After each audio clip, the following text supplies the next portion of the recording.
¿Cuántos dan gloria a Dios? Gloria a Dios. Aleluya. Eso. Mira, de aquí a una eternidad nosotros vamos a estar de nuestra boca, aleluya, gloria a Dios, amén, y va a ser un deleite, amén. Así es que estamos en un training, en un entrenamiento, pues Practicando. bendecirles a todos ustedes, amados hermanos, quienes están aquí, quienes están allá también, y los que están más allá, reciban muchas bendiciones, el Dios y Padre de nuestro Señor Jesucristo, amén. Amén. Alabamos a Dios, bendecimos a Dios, servimos a Dios, hermano. Pase lo que pase, la tormenta venga, nuestra fe, nuestra confianza debe estar fundada aquel en el autor y consumador de nuestra fe, que se llama Jesucristo. Amén. Amén. Pruebas siempre vamos a tener. Problemas siempre vamos a tener. Alguien dijo por ahí, el problema no es problema. El problema es no saber cómo enfrentar al problema. Amén. Amén. Decía nuestro hermano Hernán que él ya se está acostumbrando a eso, ¿verdad? Que los problemas pues siempre van a estar, pero Dios nos ha dado a nosotros de su sabiduría para saber nosotros cómo manejar esos problemas. Gloria a Dios. Amén. Y la sabiduría de Dios es su palabra. Amén. Si nosotros queremos, ¿verdad?, encontrarle solución a los problemas, no vamos a encontrarlo con un psicólogo, con un consejero. Bueno, los consejos son buenos, hermano. Pero si nosotros leemos y meditamos la palabra de Dios, ahí vamos a encontrar el consejo sabio. Gloria al Señor. Hoy quiero comenzar, hermano, unas enseñanzas en lo que es acerca de lo que es la iglesia, las cartas, del apóstol Pablo, que van dirigidas a la iglesia. En sí él se dirige, ¿verdad?, a ciertas personas, pero todas las enseñanzas son para la iglesia. La palabra del Señor dice, hermano, que las escrituras fueron dadas para nuestra enseñanza. Y toda la palabra de Dios es y debe ser nuestra enseñanza. Desde el Antiguo hasta el Nuevo Testamento, desde Génesis hasta Apocalipsis, siempre Dios nos está hablando. Y me ha parecido bien, hermano, poder hablar acerca de las cartas del apóstol Pablo, porque esas son cartas doctrinales que nos enseñan a nosotros de cómo nosotros podemos guiarnos en la iglesia, cómo nosotros podemos cuidarnos y guardarnos de falsas enseñanzas, de falsas doctrinas, y también guardarnos, ¿verdad?, de las acechanzas del enemigo. Entonces, y estaba leyendo y meditando en la primera epístola del apóstol San Pablo a Timoteo. Y vamos a empezar desde ahí porque estamos empezando nosotros la iglesia, hermano, y necesitamos aprender cómo dirigirnos, no solamente aquí en la iglesia, sino que también con nuestro prójimo, y cómo nosotros también debemos de servir a Dios. Porque Dios ha dado sus normas, sus pautas, sus enseñanzas de cómo nosotros debemos de servirle a Él, y también nosotros debemos aprender.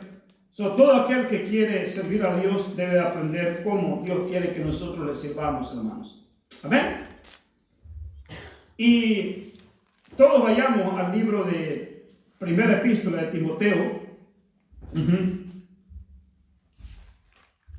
Vamos a estar leyendo desde el 1 hasta el versículo, hasta el versículo 7. Gloria al Señor. Esto más que predicación, hermano, es una enseñanza doctrinal. Doctrina es enseñanza, y con el propósito de nosotros guiarnos a que crear ciertos buenos hábitos, ciertas buenas cosas. Eso es adoctrinar, es enseñanza. Entonces, hermano, capítulo 1, versículo 1, dice lo siguiente: Pablo, apóstol de Jesucristo, por mandato de Dios nuestro Salvador y del Señor Jesucristo, nuestra esperanza, a Timoteo, verdadero hijo en la fe, gracia, misericordia y paz de Dios nuestro Padre y de Cristo Jesús nuestro Señor. El verso 3 dice: advertencia contra las falsas doctrinas. Como te rogué que te quedases en Éfeso cuando fui a Macedonia, para que mandases a algunos que no enseñen diferente doctrina, ni presten atención a fábulas y genealogías interminables que acarrean disputas más bien que edificación de Dios que es por fe. Así te encargo ahora, pues el propósito de este mandamiento es el amor nacido de corazón, limpio y de buena conciencia, y de fe no fingida, de las cuales cosas, desviándose alguno, se apartaron a vana palabrería, queriendo ser doctores de la ley, sin entender ni lo que hablan ni lo que afirman. Palabra de Dios. Amén. Padre, en el nombre de nuestro Señor Jesucristo, Señor, tu palabra es bendecida. Pedimos que añadas bendición a ella, Señor. Nos ayudes, Señor, a poder entender lo que tú nos enseñas, Dios. Abre nuestra mente, nuestro corazón, nuestro espíritu, que podamos, Dios del cielo, recibir con humildad tu palabra, Dios. Ayúdanos, Dios. Ayúdanos a ser humildes, a no endurecer nuestros corazones, Señor, cuando tú nos hablas, nos exhortas, nos animas, nos corriges, Dios del cielo. Ayúdanos, Padre, que podamos abrazarla. Gracias te damos en el nombre de Jesús. Amén. Amén. ¿Y el pueblo de Dios dice? Amén. Amén. Gloria al Señor. Es una epístola. Una epístola, hermano, es una carta. Y anteriormente, pues, el apóstol Pablo tenía la costumbre de escribir, ¿verdad?, en forma de carta, porque empezaba con salutaciones. Y así es una carta, ¿verdad? Empieza primero saludando, esperando buenas cosas, que estén bien. Entonces, eso significa epístola. Y esta epístola la escribió el apóstol Pablo. Se dice de que él la escribió estando él por Macedonia, ¿verdad? Es la primera carta al apóstol, a Timoteo. También hay otra segunda. Y aquí pues el apóstol Pablo, el propósito de esta carta, Pablo dice tenía un propósito triple al escribir primera de Timoteo. Y una de ellas era exhortar a Timoteo acerca de su vida y de su ministerio. La palabra exhortación, ¿verdad, hermano? No es que te voy a exhortar, ¿verdad? O sea, a veces nosotros creemos que exhortar es regaño. Exhortar no significa regaño.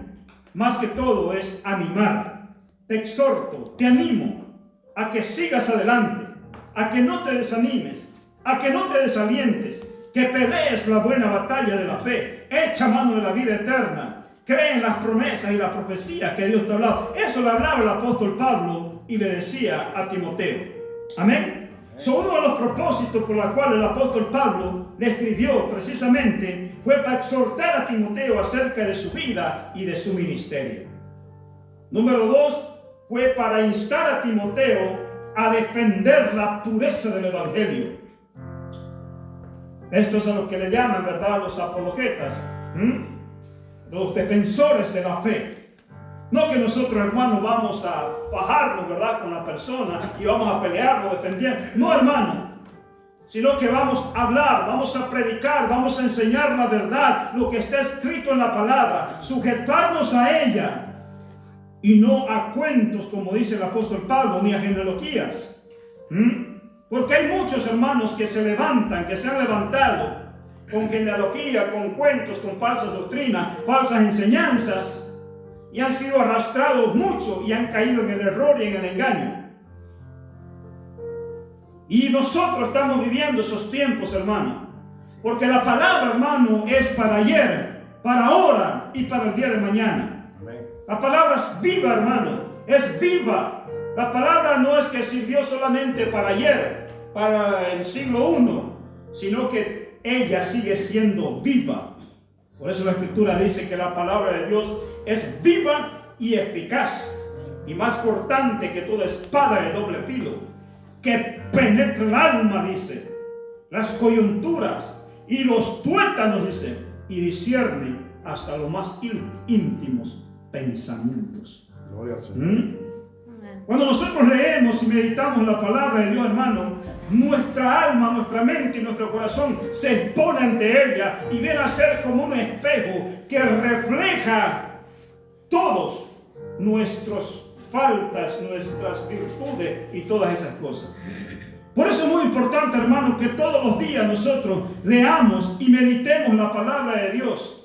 Aquel que tiene justicia en su corazón, hermano, y como dice el apóstol Pablo, aquel que quiere tener una limpia conciencia, hace esto todos los días, leer y meditar la palabra de Dios. Amén. Entonces, ese era uno de los propósitos, hermano, por el cual el apóstol Pablo le escribía a Timoteo. Instar a Timoteo a defender la pureza del Evangelio y sus santos principios de la corrupción y de los falsos maestros. ¿Estamos acá, hermano? Siempre se te va a instar a que leas, medites la palabra de Dios. Gloria a Dios. Número 3, fue también para dar a Timoteo instrucciones respecto a varios asuntos y problemas eclesiales en Éfeso. Problemas eclesiales, o sea, dentro de la iglesia. Entonces, esos eran los propósitos por los cuales el apóstol Pablo escribió esta carta de primera de Timoteo. Y en el versículo 1, oiga bien lo que dice. Pablo dice, primeramente Pablo se presenta a él. Y es una forma singular de Pablo de presentarse como apóstol.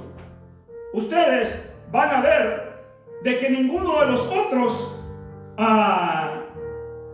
otros discípulos del Señor Jesucristo, o aquellos quienes escribieron algunas otras epístolas como el apóstol Pedro, como Juan, ¿verdad? Que ellos escribieron, como Santiago también, ellos no se presentan, o sea, yo el apóstol. El que sí lo hace es el apóstol Pablo. Y Pablo lo hacía porque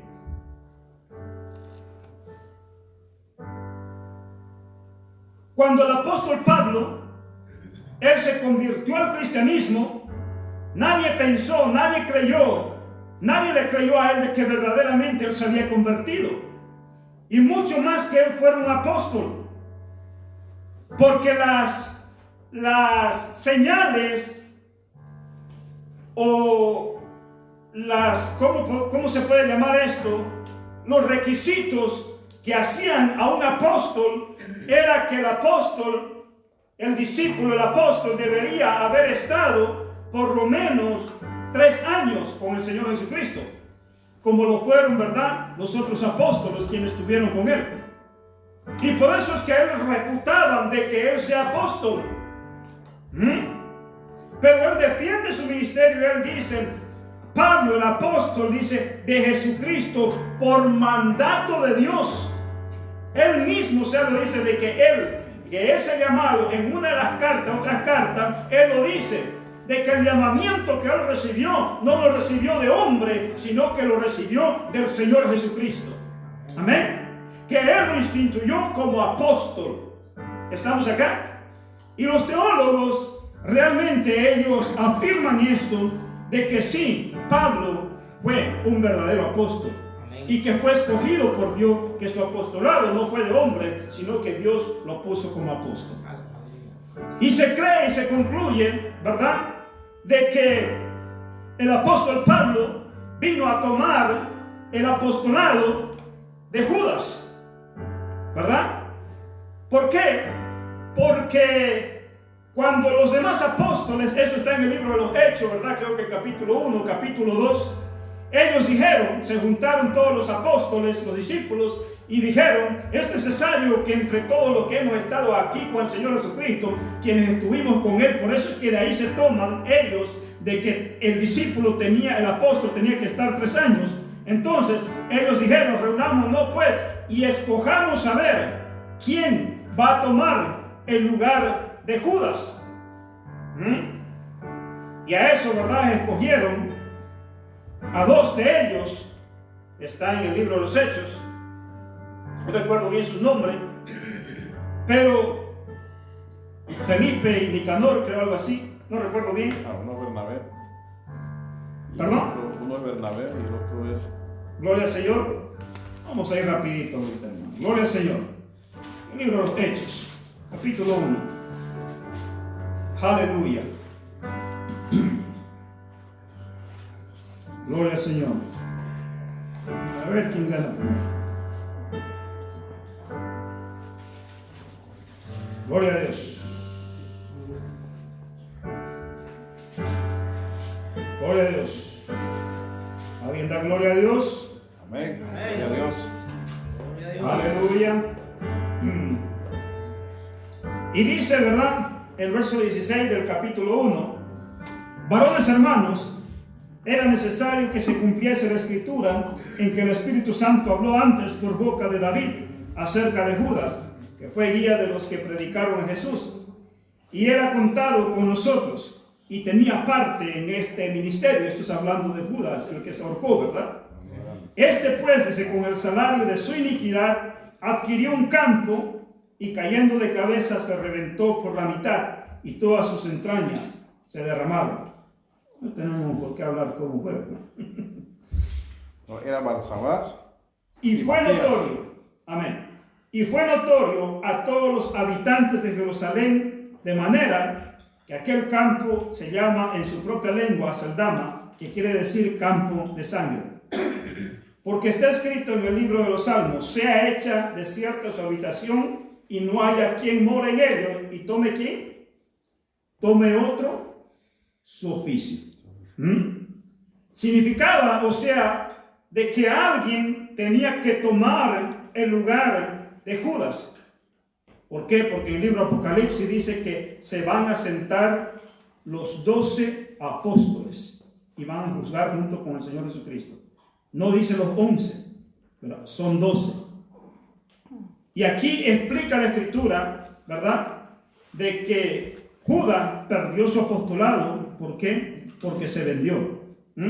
Y entonces, y ellos dicen, y la Escritura misma lo dice en el Antiguo Testamento a través de David, que otro iba a tomar su lugar. Entonces los apóstoles, ellos entendieron, se acordaron y entendieron eso, de que faltaba uno. Y ellos se reunieron, y en el versículo dice, es necesario pues, dice, oiga bien, que de estos hombres que han estado juntos con nosotros todo el tiempo que el Señor Jesús entraba y salía, mira los requisitos. Oiga bien, pero esos requisitos lo estaban poniendo, eran los apóstoles, no el propio Señor Jesucristo. Así es. Oiga bien, por favor. Es necesario que de estos hombres que han estado juntos con nosotros todo el tiempo que el Señor Jesús entraba y salía entre nosotros, comenzando desde el bautismo de Juan, oiga bien, está hablando de los 3 años, hasta el día en que entre nosotros fue recibido arriba, uno se ha hecho testigo con nosotros de su resurrección. Y señalaron a 2. ¿A quién hermano?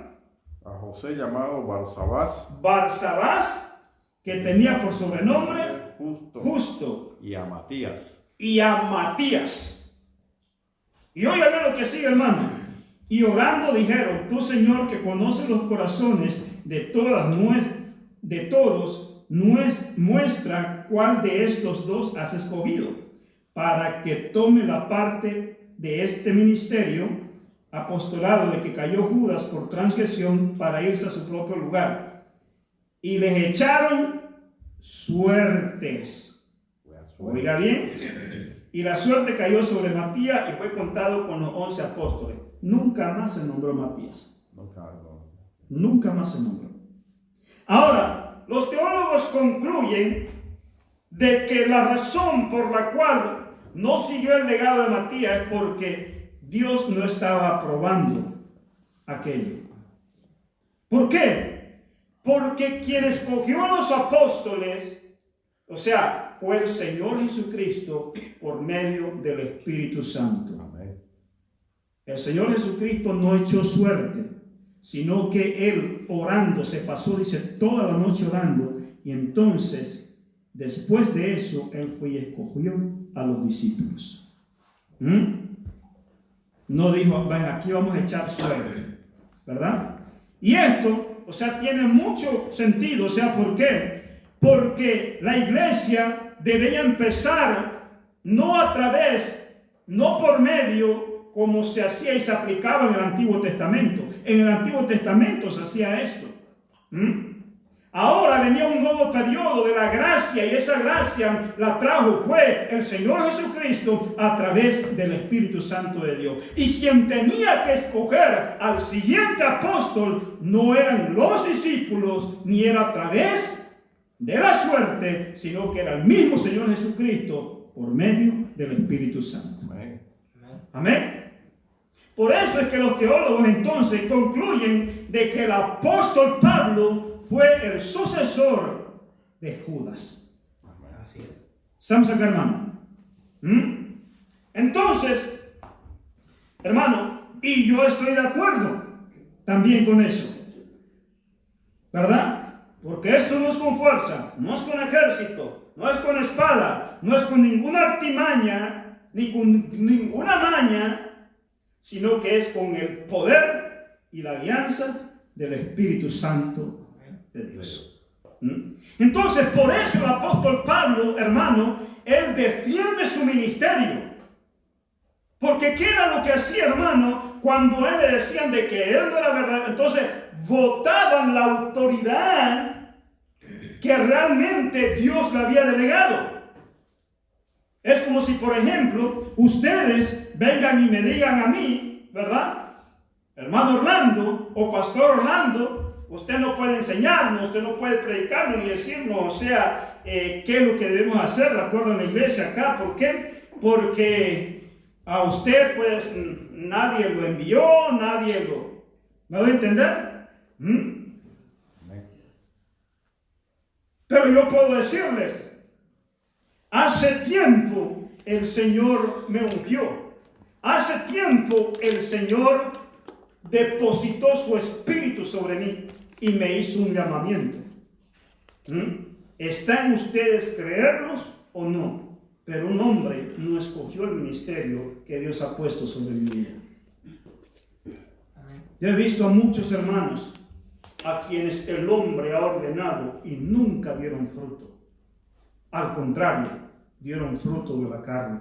Y he conocido a hombres de Dios, hermano, hombres de Dios, que no cursaron un instituto bíblico, no estuvieron bajo ninguna cobertura, pero sin embargo llevaron más fruto que aquellos. Amén. Porque el llamamiento lo hace Dios por medio de su Espíritu. Con esto no estoy votando ni estoy diciendo de que un hombre no puede ordenar, sí. Pero a veces como hombre nosotros nos equivocamos, como tal vez los apóstoles se equivocaron. ¿Estamos acá, hermano? Amén. Gloria al Señor. Entonces, y eso era lo que defendía el apóstol Pablo. A él no le creían y él no decía, no, tú no eres un apóstol. Entonces, por eso él se presenta, yo, dice, apóstol de Jesucristo por mandato de Dios, no por hombre, dice. Y del Señor Jesucristo. Nuestra esperanza a Timoteo. Ahora hay muchos hermanos quienes refutan el ministerio al apostolado. Dicen que los apóstoles, o sea, ya se acabaron, que no existen, que ya no hay apóstoles. Mas sin embargo, la Escritura dice, en el libro de Efesios, dice la Escritura de que el Señor mismo instituyó a unos apóstoles, otros evangelistas, otros profetas, otros maestros y otros pastores para la edificación de la iglesia, del cuerpo de Cristo. Los instituyó.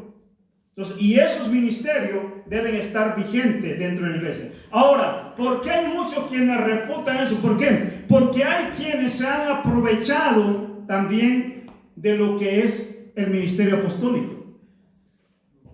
Porque ellos, creyéndose apóstoles, entonces ya ellos se han enaltecido, se han creído superiores a los demás. Y eso ya se va en contra de la palabra, porque el mismo apóstol Pablo dice que nosotros atendamos la grey del Señor, o sea, no con señorío. El apóstol Pedro dice, ¿verdad? Y el apóstol Pablo dice, viendo a los demás, dice, superiores a nosotros mismos. Pero ¿qué es lo que han hecho todos estos movimientos apostólicos ahora en estos tiempos? De que ya tú eres el apóstol y ahora tú lo que pides y exiges es servicio, atención y todo eso.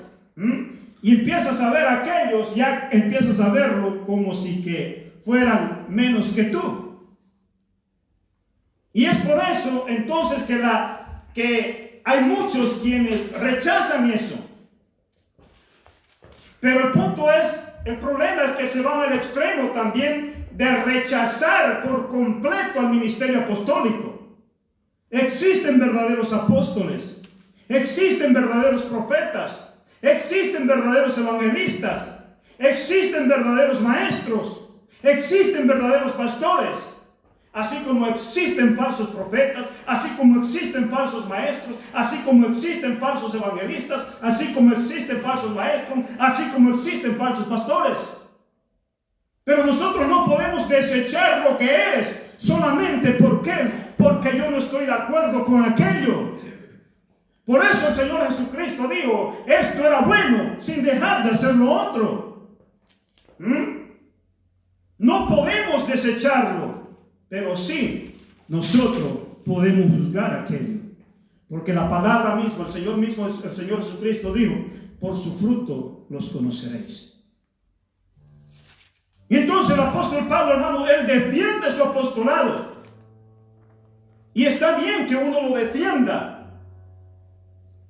Yo lo haría y lo defendería, hermano. Si alguien viene y me dice que yo no tengo un llamado, el llamamiento no me lo dice tú, el llamamiento me lo hizo Dios. Y es algo que he peleado y he luchado y he dicho, Señor, no quiero, pero como dijo el apóstol Pablo, ay de mí si yo no predico este evangelio, ay de mí si no hago la obra del Señor, no puedo comer, no puedo dormir, no puedo estar en paz, hay un fuego dentro de mí que tengo que predicar el evangelio, tengo que hablar, tengo que enseñar, tengo que predicar, tengo que hacer la obra del Señor, porque si no, hermano, me muero. Y eso solamente puede hacerlo Dios. Y hay a quienes han ordenado, quienes lo han ungido, lo han enviado y no les interesa. Es más, hasta abandonan la grey del Señor. Por eso, hermano, nosotros, como dice el apóstol Pablo, aquí más adelantito vamos a leerlo, debemos de tener buena fe y limpia conciencia. De saber qué es lo que estamos haciendo, para quién lo estamos haciendo y por qué lo estamos haciendo. ¿Cuál es la razón? ¿Por qué tú estás predicando? ¿Por qué has abierto una obra? ¿Para gloria y honra del hombre? ¿Para lucrarte y hacer del evangelio mercadería? ¿Cuál es la motivación por la cual tú quieres ganar almas para Cristo? El apóstol Pablo defiende su ministerio.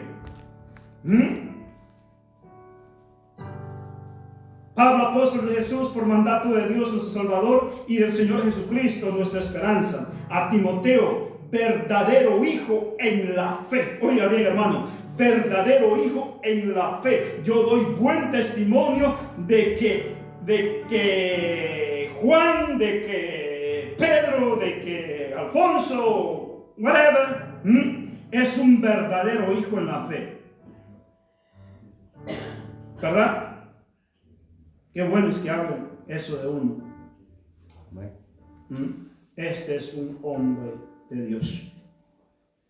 Este es un verdadero siervo del Señor. Eso es lo que Dios espera, hermano. Que digan, hermano, es un verdadero hijo de Dios. Pero eso va a ser a través de nuestro testimonio. ¿De qué fruto nosotros estamos dando? ¿Estamos acá, hermanos? Entonces, lo primero que hace el apóstol Pablo es defender su apostolado, hermano. Y el versículo 3 empieza, dice, y entonces dice advertencia en contra de la doctrina. Aquí empieza entonces el apóstol Pablo a decirle cuál es el propósito por la cual él le está escribiendo esto. Como te rogué, dice, que te quedases en Éfeso cuando fui a Macedonia, dice, para que mandases a algunos, oiga bien, para que mandases a algunos, mandar con autoridad, con propiedad, de decirle, oye, lo que tú estás haciendo no es correcto. ¿Y quién eres tú para decirle? La palabra me da testimonio que lo que tú estás diciendo no está de acuerdo a la palabra de Dios, no está conforme a la sana doctrina, no está conforme a la sana enseñanza de las Escrituras.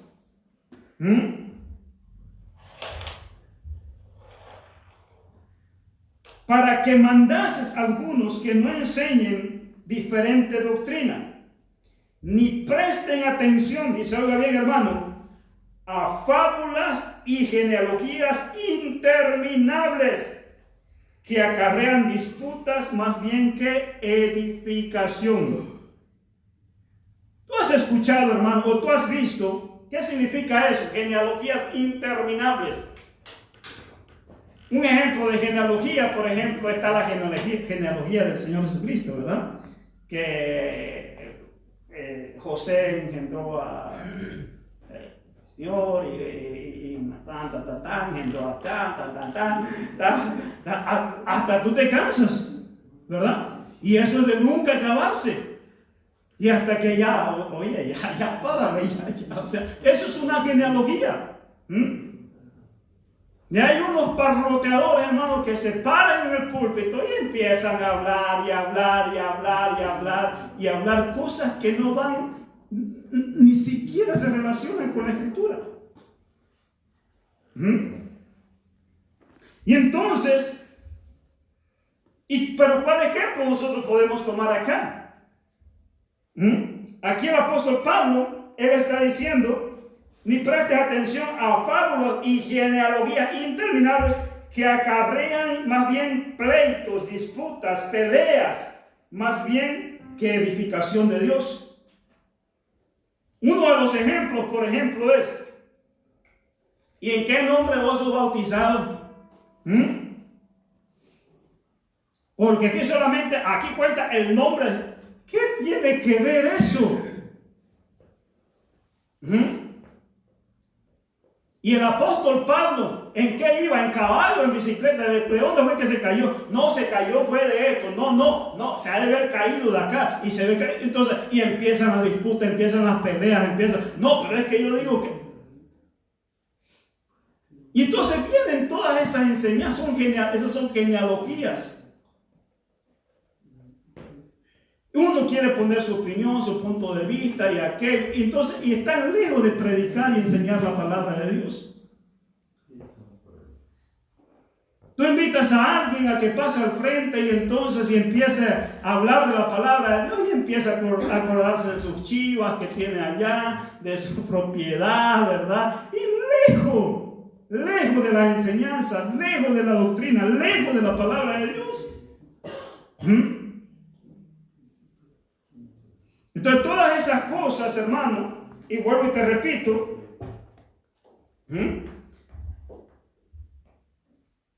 pues el propósito, dice, de este mandamiento, el propósito de esta enseñanza, el propósito, o sea, de la enseñanza, de la predicación y todo aquello, dice, el propósito debe ser, es el amor nacido de corazón. Me agradó mucho aquí, hermano, la aplicación el comentario que hace aquí el escritor y dice: la meta suprema de toda instrucción, de toda enseñanza de la palabra de Dios, dice, no es el conocimiento bíblico en sí, sino una transformación moral interior que se expresa con amor, pureza de corazón, limpia conciencia y fe no fingida, es decir, sin hipocresía. O sea que la razón por la cual tú te subes acá arriba a predicar, a enseñar, hermano, no es para crear problemas, dificultades, contar cuentos y todo eso, sino que la predicación tiene que ser dada con el propósito de motivarte a ti al amor, de motivarte a la fe, de motivarte a la esperanza, que te levantes en esa fe, en ese amor hacia tu prójimo, en ese amor que te motiva todo aquello, en vez de que cree pleitos y discusiones. Entonces eso era lo que se estaba dando entonces en esos tiempos. Cada quien quería poner su punto de vista y estaban lejos de predicar el evangelio.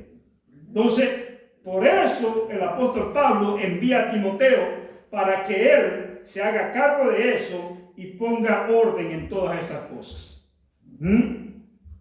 Pues el propósito de este mandamiento es el amor nacido del corazón limpio y de buena conciencia y de fe no fingida, de las cuales cosas, desviándose algunos, se apartaron a vana palabrería, queriendo ser doctores de la ley, sin entender ni lo que hablan ni lo que afirman.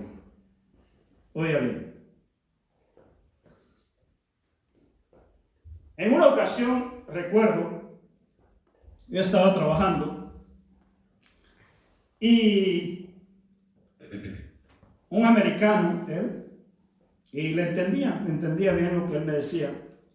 Y entonces él me dice: ¿a qué denominación perteneces? Entonces yo le digo: pertenezco a tal denominación.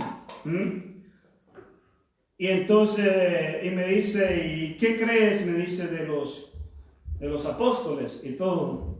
Le digo, pues son siervos del Señor y todo eso. Y él empieza a decirme que los apóstoles aquí, que los apóstoles allá, y que empieza, y yo sentí ese espíritu, hermano, que en vez de causar fe, esperanza y todo, más bien causaba pelea. ¿Ves lo que aquí dice la Escritura? A lo que, hermano, yo a todo eso, entonces, y yo ahí, cuando él termina de hablar, entonces le digo: mira, le digo, la palabra del Señor, el apóstol Pablo lo dijo así, de esta forma: muchos predican, dice, por vanagloria, otros predican por envidia, otros predican por añadir aflicción a mis prisiones, otros predican por contienda, otros predican por pelea y todas estas cosas. Dice, de alguna forma, dice, Cristo es anunciado. Mas yo predico a Cristo, dijo, y a este crucificado. Amén. Entonces le digo, no prestemos, le digo, atención, dejemos que ellos lo hagan y nosotros prediquemos el amor. Así le digo, prediquemos el amor. Deja que Dios juzgue. Nosotros no sabemos si ellos con qué motivaciones sirven, con qué motivaciones lo hacen, se llaman apóstoles y todas esas cosas, le digo. Solamente Dios sabe. Nosotros prediquemos el amor. ¿Por qué? Porque el amor todo lo sufre, el amor todo lo perdona, el amor todo lo puede, el amor, y empezar a hablar, hermano, el amor, y cuando yo empiezo a hablar de eso, hermano, mira, empiezo a sentir la presencia de Dios, y empiezo al americano que se empieza a enchinar la piel, hermano, y hasta se pone, wow, dice, I feel the presence, siento la presencia de Dios. Hermano, solamente empiezo a hablarle del amor de Dios, empiezo a hablarle de que el amor todo lo sufre, todo lo perdona y que tenemos que amarnos los unos a los otros. Más bien, este es el mandamiento que os doy, dijo el Señor Jesucristo, que os améis los unos a los otros, no que andemos en pleito, en pelea, ni en contienda, no que andemos en división, más bien que nos amemos y nos perdonemos. Y eso empecé a decir, hermano, y el hermano empezó a, aleluya, gloria a Dios, aleluya. Hermano, el amor derribó todo ese pleito, toda esa contienda, todo eso, no sea rencor, odio, lo que tenía el hombre. Porque ese es el propósito del Evangelio, ese es el propósito de la enseñanza, ese es el propósito de la predicación, motivarte al amor, motivarte a la fe, motivarte a la esperanza. Cuando alguien venga, hermano, la palabra dice que nosotros no debemos de contender con la palabra de Dios. Al contrario, hermano, nosotros debemos edificarnos los unos a los otros. Cuando alguien venga, no te pongas a contender con él. Háblale del amor de Dios, háblale de que el amor todo lo puede, todo lo sufre, todo lo espera, todo lo soporta, y con eso, hermano, vas a derribar todo argumento religioso. Aleluya. Y eso es lo que el apóstol Pablo dice, con amor, dice, con buena conciencia. Este es el propósito, dice, es el amor, es crear motivación al amor, a que nos amemos. Por eso el Señor Jesucristo dijo, un nuevo mandamiento os doy. Que contendáis la palabra de Dios. No dijo eso, ¿verdad? No. ¿Qué dijo? Amaos los unos. Que os améis los unos a los otros. Voy a leerlo esto y ahí terminamos ya. Mira, hermano, pues el propósito de este mandamiento, el propósito de la predicación, el propósito de la enseñanza, el propósito, hermano, de todas estas cosas, dijo, es el amor nacido del corazón. Estamos acá, hermanos. Amén. Amén. Aleluya.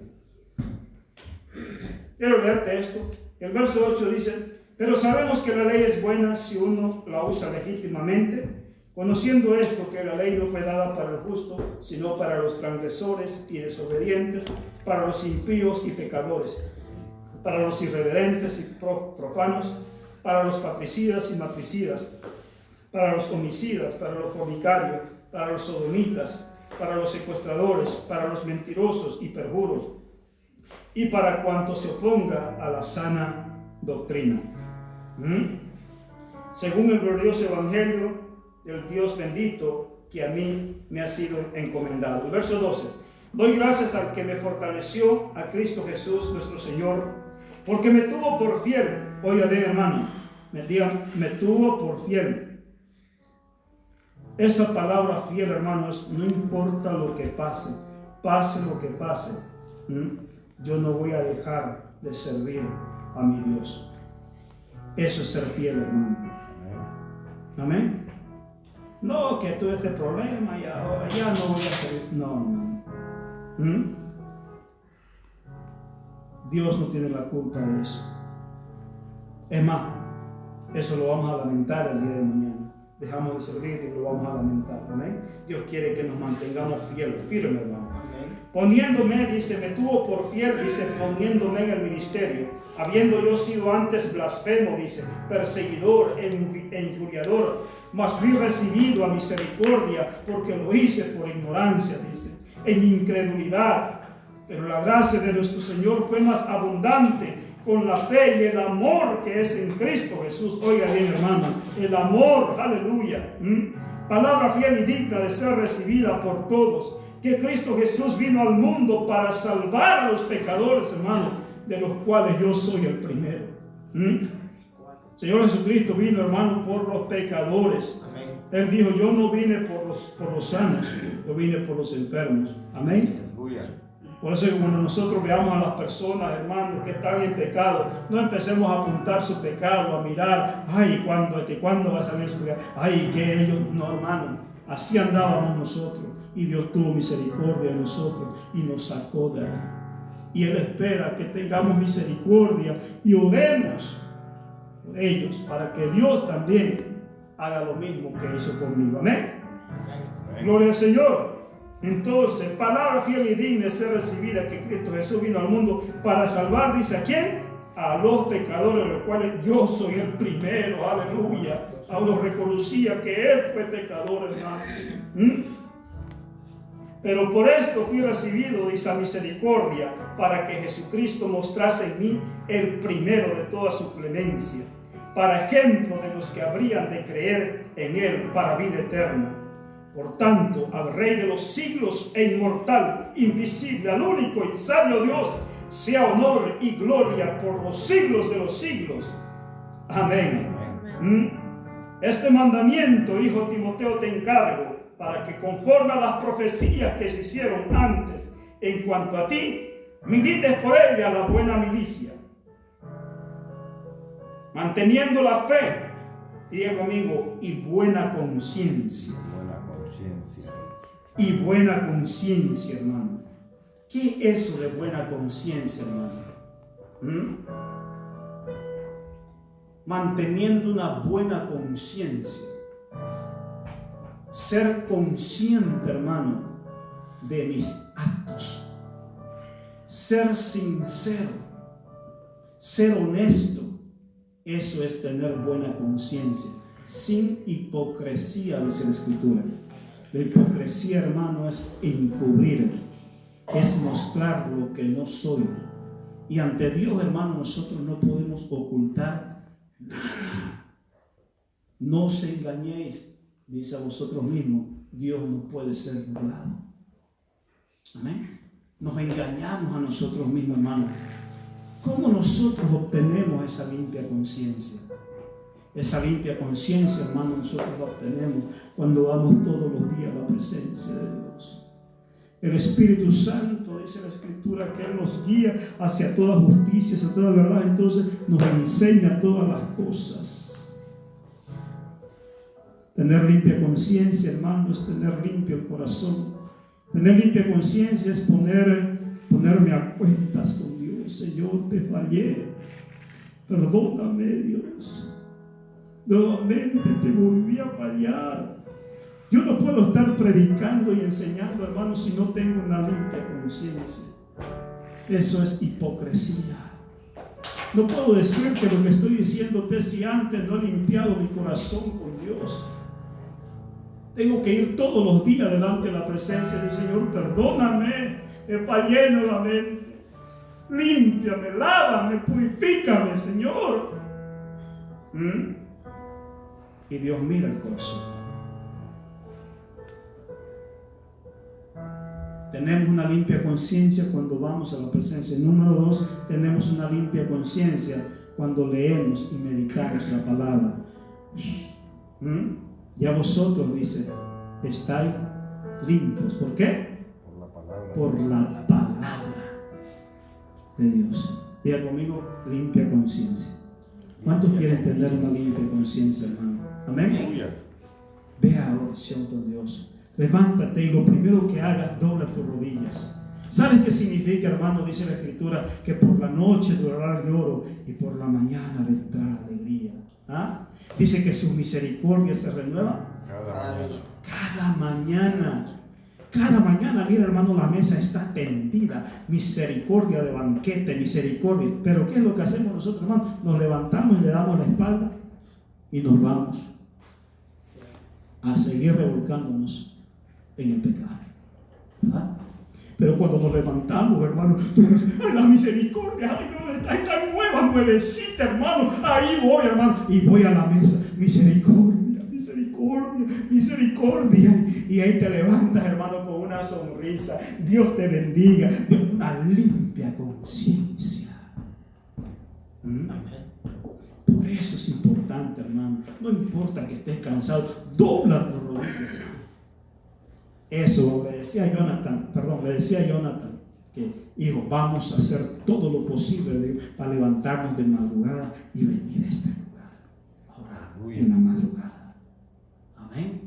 Mira, Dios lo va a hacer, hermano. Dios lo va a hacer. Debemos de tener una limpia conciencia si nosotros queremos servir al Señor. Eso le dijo el apóstol Pablo: ten una limpia conciencia si quieres realmente servirle a Dios con esa libertad y que tu ministerio realmente se lleve a cabo. Entonces debes de tener limpia conciencia, sin hipocresía. Y con esto vamos a terminar, hermano.